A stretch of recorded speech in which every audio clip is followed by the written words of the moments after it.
جی جناب، بسم اللہ الرحمن الرحیم۔ آج مجھے پاکستان کے نوجوانوں سے، لڑکوں سے، لڑکیوں سے بات کرنی ہے۔ بات یہ ہے کہ آپ پاکستانی ہیں، آپ کی عمر 18 سال سے زیادہ ہو گئی ہے، آپ کی ابھی تک شادی نہیں ہوئی، سوال نمبر 1۔ آپ کے پاس ایک اچھی گاڑی نہیں ہے، سوال نمبر 2۔ آپ کے پاس ایک اچھا موبائل نہیں ہے، سوال نمبر 3۔ آپ کا اصلہ لائسنس نہیں ہے، سوال نمبر 4۔ آپ کا سورس آف انکم نہیں ہے۔ آپ سوچ رہے ہیں ابا جی کی تنخواہ آئے گی، پینشن آئے گی، آپ سوچ رہے ہیں بڑی بہن کی وہ تنخواہ آئے گی، وہ کہیں سے کما کے لے آئے گی، پھر گھر کا بجلی کا بل بھرا جائے گا۔ تو یہ آپ کی غیرت پر ایک سوالیہ نشان ہے۔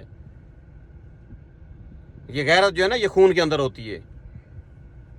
ذرا سوچیں ایسا کیوں ہے؟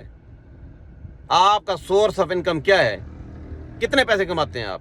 نہیں ہے تو آج ابھی اسی وقت ٹماٹروں کی ریڑھی لگا لیں، شام کو 100 روپے آئیں گے نا گھر میں۔ انحصار مت کریں ابے پر، اماں پر، بڑے بھائی پر بوجھ مت بنیں، خود کمائیں خود۔ یہ کمانے والی جو سوچ ہے یہ اندر سے ہوتی ہے۔ جس دن آپ کو غیرت آ گئی، میری بات سن کر آپ کو سمجھ آ گئی میں شاہد انور نہیں ہوں، مجھے گالیاں والیاں دینا نہیں آتا، مناسب نہیں ہوتا، صرف غیرت کو جگائیں۔ آپ لڑکی ہیں یا لڑکا، اگر آپ کی عمر 18 سال سے زیادہ ہے اور یہ سب فیسلٹیز آپ کے پاس نہیں ہیں تو آپ کو گردن سے اوپر والے حصے سے سوچنا پڑے گا۔